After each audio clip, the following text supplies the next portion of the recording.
at state-owned companies is not an operational post. The board must not overreach either, but it must take control and lead the company.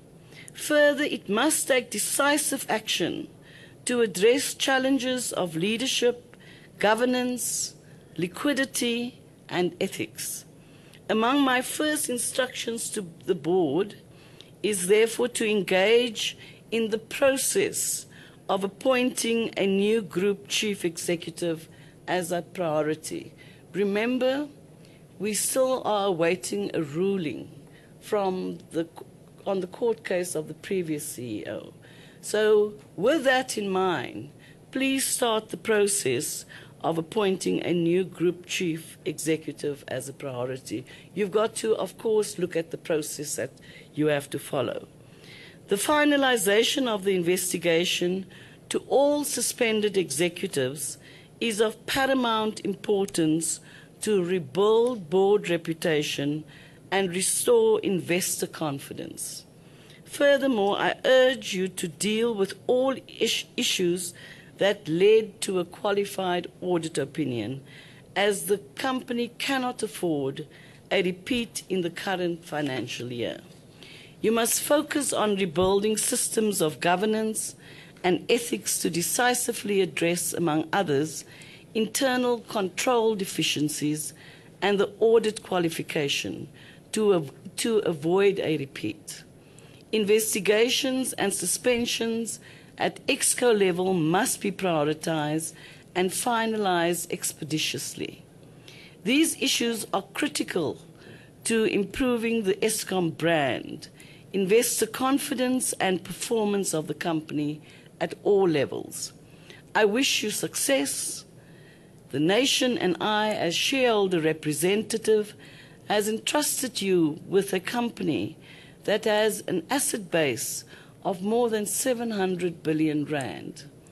Your task is to restore the public's confidence in a company that is the heartbeat of the country's economy. It is now clear that a weak Eskom has a negative impact on the country's GDP. I therefore urge you to fast-track the company's turnaround. Thank you very much, and thank you very much to the board members for accepting this appointment. Thank you, ladies and gentlemen. I thank you, Minister. Thank you, members of the media. That concludes the first open part as agreed. Thank you. As agreed, thank you.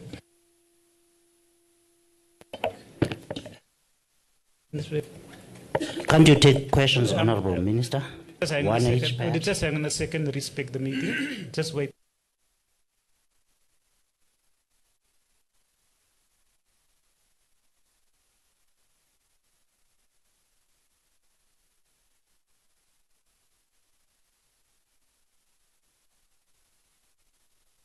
Around. Can I have E-News, Siku, Nati, and MG at the back?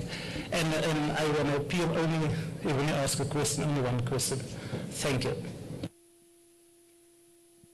E-News first. Minister Lester from E.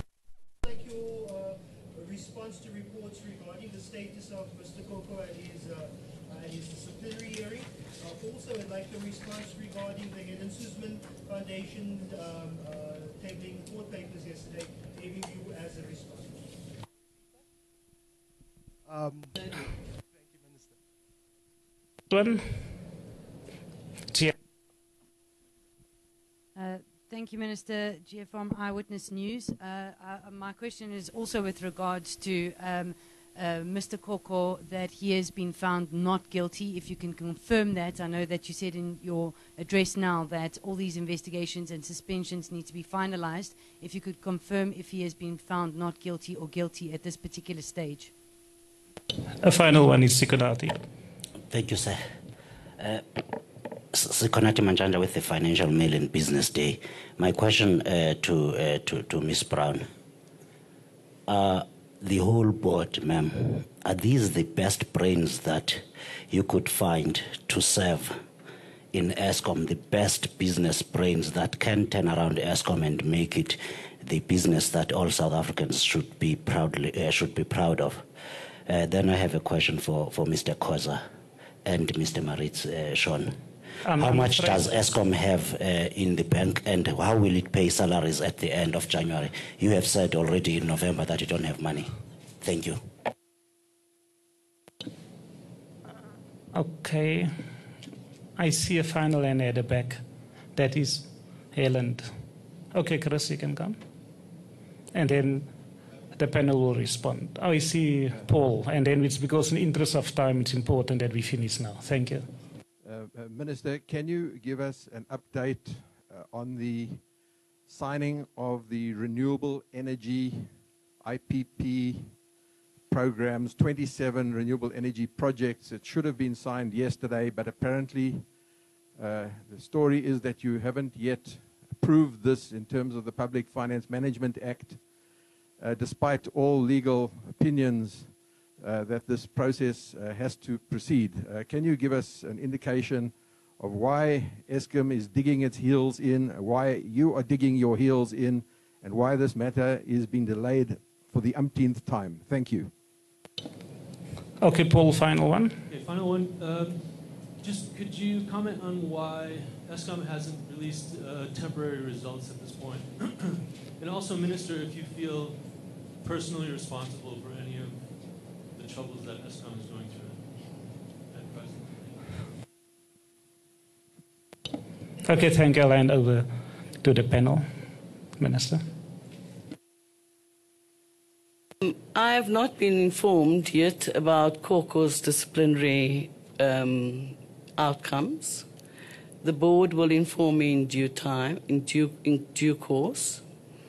I believe in just having a chat with them, they said that it has been brought to them this morning, the outcomes of his disciplinary process. So that is a process that must still work its way out. I've seen the Helen Suzman Foundation's claims in the media. I have not been served with any papers yet. I cannot tell you whether Mr. Koko has been found guilty or not. I have not been brought that information from the board yet. They've received it this morning, to repeat. Is this the best brains that I have? I think so. You must know, remember that is the process that happens in appointment of boards. And these are South Africans that volunteer their skills to South Africa. We advertise, and in the advertising process, South Africans, any South African, all South Africans have a right to apply.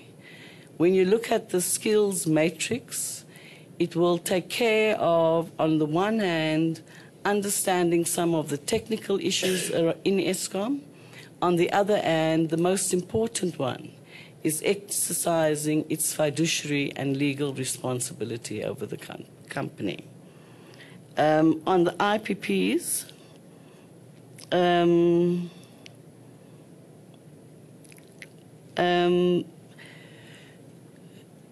can you respond to the IPP matter? Let me just ask Sean to respond to the IPP matter, and I'll come here. Thank you, Minister. On the IPP matter, the matter is now up for BFMA approval. So part of the responsibility of board and Eskom is also to raise risks in that BFMA approval process. So part of my responsibility with board is, from an Exco point of view, that we need to also create a sustainable Eskom for the future. And in this, we need to, from a fiduciary point of view, raise risks if there is any risks, and that is currently being tabled, and we are looking to set a meeting together with the Minister of Energy and Minister of Finance and Minister of Public Enterprises so that we can resolve the risks that were tabled from a board point of view. So unlike your tweet, Chris, I still do not have a PFMA application on my desk. So the minister's not digging in her heels. The issue is that we want to try and resolve the price and the cost issues between ourselves as DPE, to National Treasury and Eskom. Eskom has raised these risks, and those risks are to be dealt with.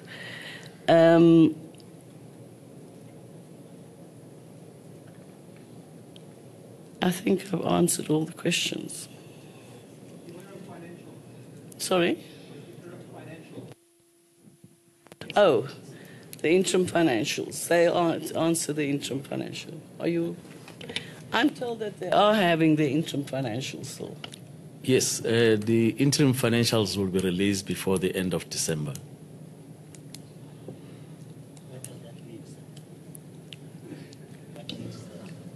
End of December, that's what the... Before the end of December, they will be released. You'll be informed of the date.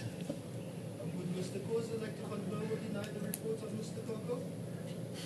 No, we have received the report. And the question is has to go through the processes within the board, then advise the shareholder, then announce it. You have not answered. Okay, thank you, members of the media. No, you have not answered the question about how much money you have. You said in November you've got no money. Oh, that one.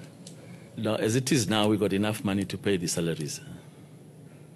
You said in November you will have money to pay salaries only until the end of the year. I think you're now out of faith. Thank you, members of the media. That's the end of the meeting. Thank you. Colin, no, not so fast, sir. With respect, Eskom said in November they've got less than 1.2 billion rand to pay salaries up until the end of this year.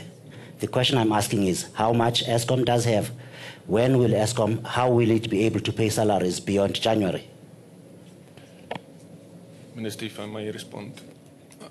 So our investment program is a continuous process. Last week we acquired 3.5 billion.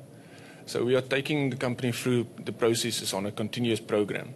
Obviously today's NERSA decision has an impact from an investor's point of view on how confident they are to invest further. So that's going to be a key thing for us from an investment point of view going forward. But as it is, we have enough money to pay the salaries, as the chairman has said, and we have, in the meantime, also received some additional funding.